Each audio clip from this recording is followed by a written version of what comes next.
नमस्कार, AB star news देख रहे हैं आप और मैं हूं आपके साथ सोहन सिंह।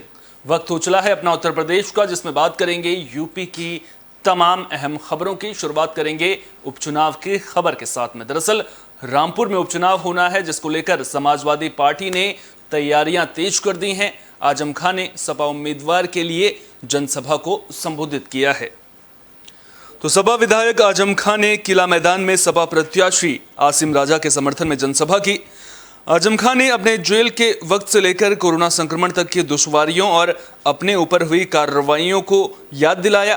तो वहीं रामपुर में गंगा जमुनी तहजीब कायम रखने की अपील भी की। इस दौरान उन्होंने जनता से अपने रिश्ते का भी एहसास कराया और कहा कि आज जनता के मोहब्बत का आजम खां कर्जदार है। आजम खां ने कहा कि कितनी भी बड़ी तहरीक चलाई थी बाबरी मस्जिद की, लेकिन किसी हिंदू देवी देवता के खिलाफ तौहीन का एक लफ्ज भी नहीं कहा। यदि कहा हो तो दिखा दो, पूरे परिवार के साथ रामपुर छोड़ दूंगा और कभी शक्ल नहीं दिखाऊंगा। ऐसा क्यों किया हमने? क्योंकि मेरे दीन कहते हैं कि किसी दूसरे मजहब की तौहीन ना करें। हमारे नबी को क्या क्या नहीं कहा गया, लेकिन हमारे नबी ने कभी इंतकाम लिया। हमारे नबी ने कहा कि या अल्लाह इन्हें माफ़ कर दे, ये नादान हैं, ये नहीं जानते, इन्हें अक्ल दे। आजम खां ने हुजूर की शान में गुस्ताखी को लेकर कहा कि उस बदनसीब का साथ मत दो, उसे उसके नसीब पर छोड़ दो। रसूल की शान तो बहुत बड़ी है। अपने शहर रिश्ते को उसी तरह जोड़कर रखो जितना 1942 से अब तक जोड़कर रखा है। यहाँ कभी हिंदू मुसलमान के बीच झगड़ा नहीं हुआ। आजम ने कहा कि याद करो वो वक्त जब मक्का मदीना की गलियों में लोग रोते थे और कहते थे कि आज खत्म हो गया इस्लाम, दीन खत्म हो गया क्योंकि मोहम्मद चले गए। लेकिन ऐसा नहीं हुआ। अपने नबी की हिफाजत वो करेगा जो सातवें आसमान में रहता है। मैं जिंदा हूं तो जिंदा हूं और जिंदा हूं तो आप पर आंच नहीं आने दूंगा। कैसा भयानक कोरोना हुआ था, लेकिन मैं वापस लौट कर आया हूं तो तुम्हारे लिए। मैं आज भी तुम्हारी मोहब्बतों का कर्जदार हूं। मुझे मारने में कोई कसर नहीं छोड़ी, लेकिन मेरे कत्ल का इल्जाम नहीं लेना चाहते थे। उनका मंसूबा था कि सीतापुर जेल से 3 जनाजे बाहर निकलेंगे। उन्होंने नवाबों और अंग्रेजों के दौर को भी याद किया। उसने हमारे साथ जो किया था वो साजिशें आज भी जारी हैं। तुम्हारी तबाही और बर्बादी के मंसूबे आज भी तैयार होते हैं। उन्हें कामयाब मत होने देना। अपने आप को हरगिज कमजोर मत समझना। मेरे ऊपर जब पहला मुकदमा हुआ था तो मैं भी कुछ कर सकता था। मेरे ऊपर भैंस चोरी, बकरी चोरी, किताब चोरी और डकैती, तमाम तरह के आरोप लगाए गए, इल्जाम लगाए गए। मेरा बेटा 2 साल जेल काट कर आया। मेरी बीवी 1 साल तक जेल में रही। किसकी खातिर? हाँ, एक गुनाह है कि तुम्हारे हाथों और बच्चों के हाथों में कलम देने की कोशिश की। हमने इसी मैदान पर कहा था कि रामपुर को दुनिया के नक्शे पर लाऊंगा। लोग हंसते थे, लेकिन ऐसा हुआ। आप गवाह हो तालीम और जुल्म के ताल्लुक के भी। आप पर बहुत जुल्म हुआ है। उन जुल्मों को याद करते हुए आने वाली 23 तारीख को वोट जरूर करना, कोई घर में मत बैठना। तो कुल मिलाकर आजम खां सपा उम्मीदवार के समर्थन में जनसभा करते हुए नजर आए। इस दौरान नुपुर शर्मा विवाद से लेकर कोरोना काल और उनके ऊपर जिस तरह से कार्रवाई हुई, तमाम बातों का जिक्र उन्होंने इस जनसभा में किया है। सीधे तौर पर योगी सरकार को घेरने की कोशिश करते हुए आजम खां नजर आए हैं।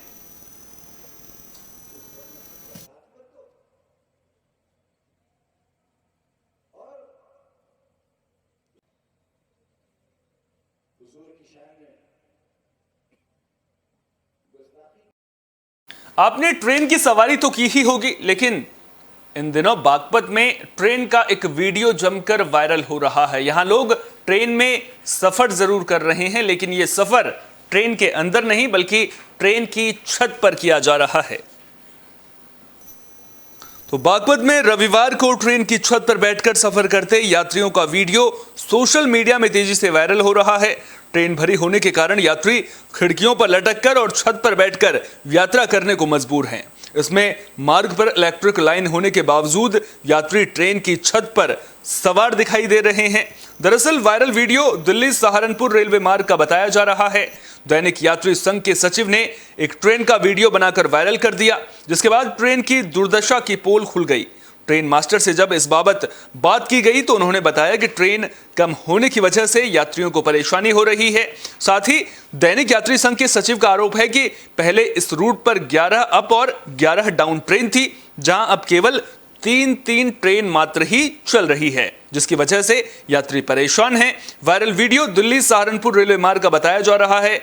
यात्रियों के मुताबिक इस रूट पर आधे से ज्यादा ट्रेन कोरोना काल लॉकडाउन के वक्त से बंद पड़ी हुई हैं, जिनकी शुरुआत अभी तक नहीं हो पाई है। जो ये वीडियो वायरल हो रहा है, ये वीडियो अपने आप में पूरी कहानी को बयां कर रहा है। कोरोना के वक्त आपको याद होगा ट्रेनों का परिचालन बंद कर दिया गया था। उसके बाद अगर इस तरह की तस्वीरें सामने आएंगी तो फिर सवाल तो बहुत सारे उठेंगे।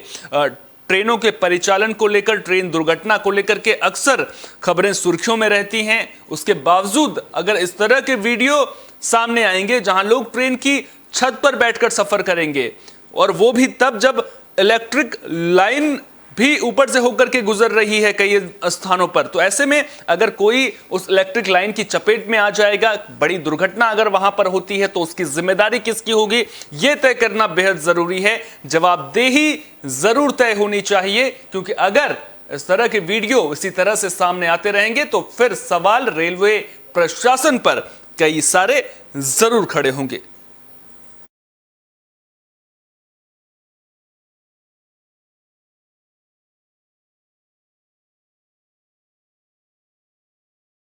मथुरा में एक कार बीच सड़क पर आग का गोला बन गई। दरअसल चलती कार में अचानक आग लगने से हड़कंप मच गया। वहीं कार में सवार लोगों ने कार से कूदकर अपनी जान बचाई।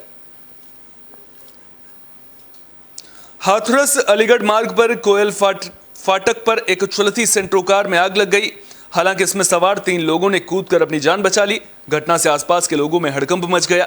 घटना को देख सड़क के दोनों ओर वाहन जहां के तहां रुक गए, जिसके चलते सड़क पर वाहनों की लंबी कतार लग गई।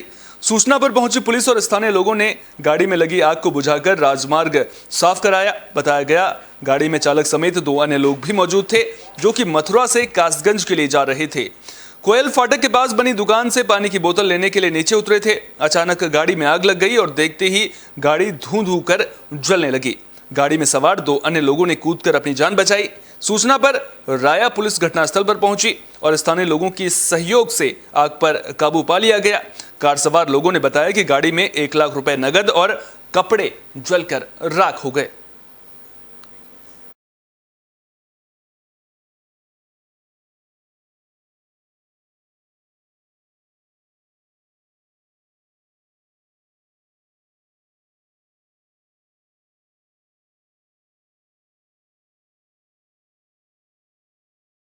आपने धरना प्रदर्शन से जुड़ी कई खबरें तो देखी और सुनी होंगी, लेकिन अगर हम आपको बताएं कि एक शख्स 26 सालों से धरने पर है और अब उसका नाम जो है वो कई रिकॉर्ड में भी दर्ज हो गया है। भले ही आपको सुनकर यकीन ना हो, लेकिन यह बिल्कुल सच है। मामला शामली का है, जहां के रहने वाले मास्टर विजय सिंह ने अपने नाम एक अनोखा रिकॉर्ड दर्ज करा लिया है। शामली के गांव चौसाना में ग्राम सभा की 4000 बीघा जमीन को कब्जा मुक्त कराने के लिए पिछले 26 साल से मुजफ्फरनगर कलेक्ट्रेट में धरना दे रहे मास्टर विजय सिंह का नाम वर्ल्ड रिकॉर्ड ऑफ इंडिया में दर्ज हो गया है। इसके अलावा कई और जगहों पर भी उनका नाम दर्ज हो गया है। ये गूगल पर ट्रेंड भी कर रहा है। इससे पहले उनका धरना Limca book of records, Asia book of records, India book of records, world record India और miracles of world record में दर्ज हो चुका है। मास्टर विजय सिंह ने अपने गांव चौसाना की करीब 4000 बीघा जमीन को भूमाफिया से मुक्त कराने के लिए मुजफ्फरनगर कलेक्ट्रेट में सन 1996 में धरना शुरू किया था। तब से लेकर आज तक 1 दर्जन से अधिक जांच आरोपियों के खिलाफ हो चुकी है, लेकिन जमीन को भूमाफिया के कब्जे से मुक्ति नहीं मिली है। विजय सिंह वर्तमान में भी जिला कलेक्ट्रेट मुजफ्फरनगर में धरने पर बैठे हुए हैं। गांव चौसाना में उनके बड़े भाई कंवरपाल सिंह ने बताया कि ये जमीन पूर्व ग्राम प्रधान स्वर्गीय बाबू सिंह के बेटों ने कब्जा कर रखी है।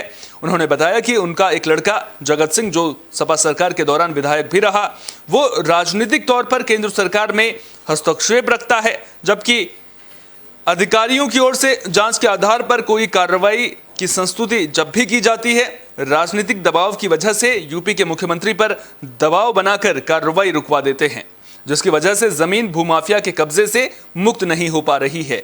उन्होंने बताया कि कमिश्नर डीआईजी की जांच में भी अवैध रूप से 4000 बीघा जमीन पर कब्जे की पुष्टि हो चुकी है, जिसकी कीमत करोड़ों रुपए में है। जबकि मेरठ मंडल कमिश्नर एचएल बिरदी ने 1995 में मामले की जांच कर घोटाले की पुष्टि करते हुए रिपोर्ट भेजी थी। आईजी सीबीसीआईडी एसी शर्मा, पूर्व डीजीपी यूपी ने जांच कर अवैध कब्जे की पुष्टि कर शासन को रिपोर्ट भेजी थी, लेकिन कभी कोई कार्रवाई नहीं हुई। 26 साल लंबा मास्टर विजय सिंह का धरना गूगल पर सबसे ऊपर भी ट्रेंड करता नजर आया। वर्तमान में भी मास्टर विजय सिंह धरने पर हैं। सर्च इंजन ऑप्टिमाइजेशन के लिहाज से भी उनका ये धरना ट्रेंड करता हुआ नजर आया था। विश्व का सबसे बड़ा धरना टाइप कर सर्च करते ही गूगल पर मास्टर विजय सिंह के 26 साल से चल रहे धरने से संबंधित खबरें ट्रेंड करने लगती हैं। मास्टर विजय सिंह के मुताबिक एक दिन पहले ही इस बात की जानकारी गूगल इंडिया हेड ने उन्हें स्वयं फोन कर दी थी। उधर जिला अधिकारी शामली जसजीत कौर का कहना है कि उन्हें भी समाचार पत्रों के जरिए से मास्टर विजय सिंह के धरने की जानकारी मिली है। विगत दिनों मास्टर विजय सिंह के कार्यालय में उनसे मिलने के लिए भी वो आए थे। उन्होंने कहा कि मामला राजस्व परिषद में भी चल रहा है। कई बार तहसीलदार अभिलेख लेकर राजस्व परिषद में गए हैं। उन्होंने कहा कि वो खुद भी मामले की जांच करवाएंगे और अगर कब्जा अवैध रूप से है तो विधि सम्मत कार्रवाई की जाएगी। मैम, जो मास्टर विजय सिंह जी है, इनका धरना चल रहा है। इन्हें गूगल पे भी बताया गया है कि 26 साल से इनका धरना, सबसे बड़ा धरना दिया गया है। क्या मामला है? मास्टर विजय सिंह जी का मैटर तहसील ऊन से रिलेटेड है। वहाँ की कुछ लैंड्स वो बता रहे हैं कि किसी व्यक्ति विशेष ने जो है वहाँ कब्जे किए हैं और उनके द्वारा काफ़ी सालों से ये जो है धरना दिया जा रहा है। मुजफ्फरनगर कलेक्ट्रेट में बताते हैं कि वो बैठते हैं। मैंने भी न्यूज़पेपर से भी इसकी जानकारी करी थी और एक बार ऑफिस में भी ये मिलने आए थे।